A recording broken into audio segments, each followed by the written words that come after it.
All right, guys, this is John with Louisiana Tractor Works and Projects. I'm getting used to the name. Taking a little bit, but I'm getting there. All right, look, this is Saturday. It's July 13th, and of course, we have a hurricane coming in, or came in. It made landfall sometime early this morning, and we are on the west side of the storm. And for people that don't know much about hurricanes, you always want to be on the west side of the storm. The west side tends to be your weakest side of the storm. The northeast corner to the west east side is the worst side to be on. That's where most of your heavy winds, your rain, and your tornadoes and all that stuff is going to be. Thank God, though, this hurricane barely made Category 1 just before it came on land. So that is 75 mile an hour steady winds, and it came in. And most of the rain is on its east side. Now, for us, that's great news because that means we're getting slight misty showers right now so far today. And we're at almost 4 o'clock in the afternoon. And slightly breezy, but no severe winds yet or anything like that.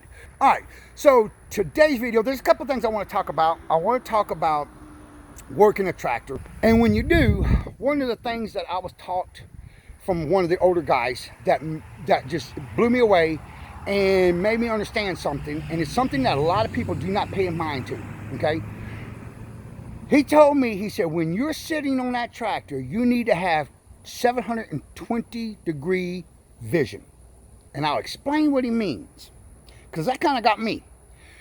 He says, you need 360-degree vision all the way around that tractor, this way. Know what's on the sides, behind you, and in front of you, because you're driving it, you're moving it. He said, but you also need 360-degree view this way. Know what's above you. Know what's underneath you. Know what's on each side of you. And the reason is because you're running equipment that has height. Your boom on that backhoe can lift up pretty high. Depending on how big it is, it will go even higher. And your bucket will go high. Also, what are you parking that tractor on? What is underneath the ground? In the ground, you don't know what's under that ground if there's an old septic system. And let me tell you something about Louisiana. They would use 55-gallon drum sewer systems. And they would drop that drum into the ground, and they would make a septic tank out of that drum. And then it would just get buried over time and then nobody knew where it was at anymore. That is probably one of the worstest things to hit. Because you can be driving along and there might be 4 inches of soil on there, and you're working back and forth and back and forth and back and forth, and then all of a sudden it just gives away underneath you.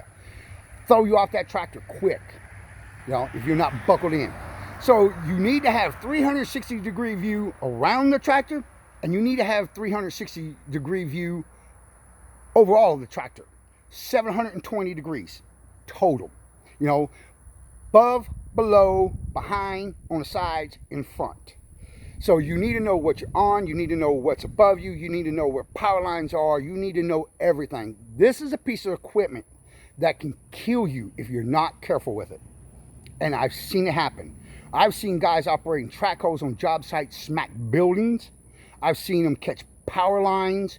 You got to be careful. So now I want to talk about something else. Okay, so a lot of y'all know what this is right here. These are the adapters, the spacers that you get for a 3-point implement so that you can go to quick hitch. All right, so everybody pretty much knows what this is. I actually got the link for these off from one of the guys on Facebook on one of the tractor communities. I think it was Massey Ferguson tractor community. And I got them for cheap. I think it was 12 bucks. My son ordered them off of Amazon. So that was really cool. But one of the things I discovered when I decided to get a quick hitch, see, I already cut my PTO shaft to fit mounting straight up to the tractor. So once I got a quick hitch, it changed the length of that PTO shaft. Problem is the PTO shaft was way too short. So there was a couple of ways I can handle it. One, go out and buy a whole nother PTO shaft. All right. And then you got 2. One longer for when you're using quick hitch, and then one short that only works if you put the implement directly back onto the tractor. All right. So then I talked to my dealer, and one of them suggested bringing it in, and instead of buying the whole entire PTO shaft, they would just change out the sleeve of the metal tube part. all right, and re-weld it back to the yokes. That way I ain't had to buy the yokes and all that again, and then I could recut it to fit, and it saved me a little money. But then I ran across somebody on Facebook that was talking about this. Now, I got this from this company right here, all right, and this is the cheapest place I could find one. So what I did is I ran across this thing. Now, if nobody knows what this is or have ever seen one before, I haven't until I heard about it. This is called a PTO Extension. All right, and what this does is snaps onto your tractor. This one here is a nice one that's got the pullback sleeve, just like your PTO shaft does on your implement. And then it adds length to your PTO shaft, and then your PTO shaft from your implement snaps onto it. So, so I found this. This was $43, I believe it was. It was under 50 bucks with shipping and all. Let me put it that way, which was a heck of a lot cheaper than any other solution I came up with.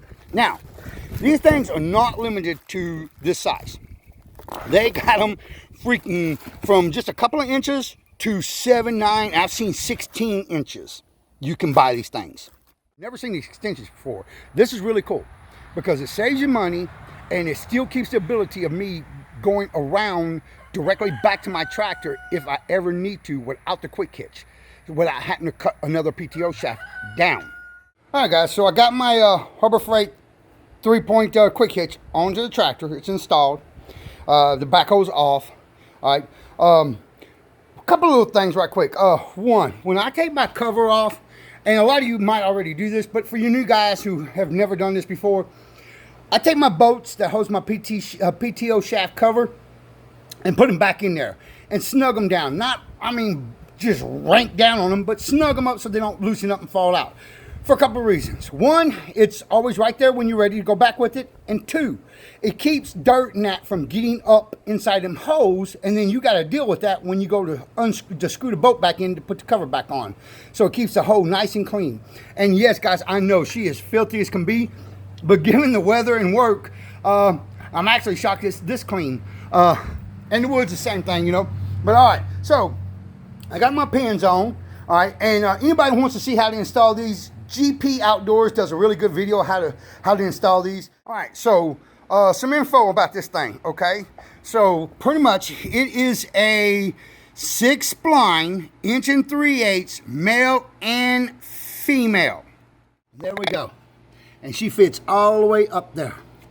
So she covers the whole shaft. And there we go, extra 4.5 inches. So hopefully, I'm fixing to hook onto this thing and we'll see if the PTO shaft actually connects.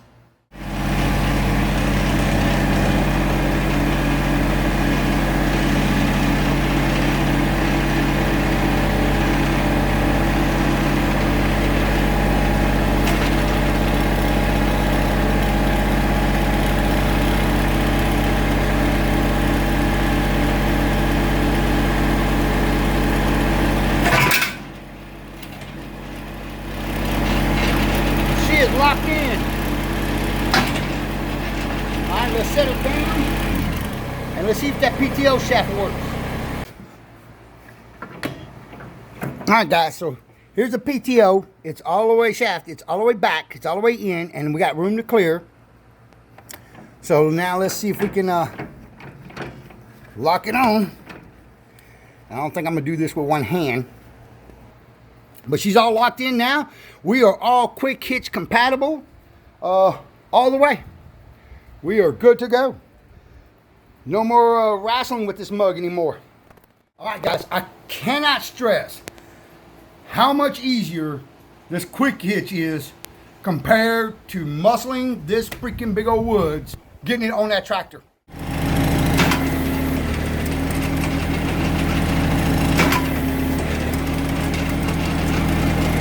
Okay, and set my angle and all that. Now that I got it all hooked up, I never really worried about it until now because I just would use it to move it around real fast.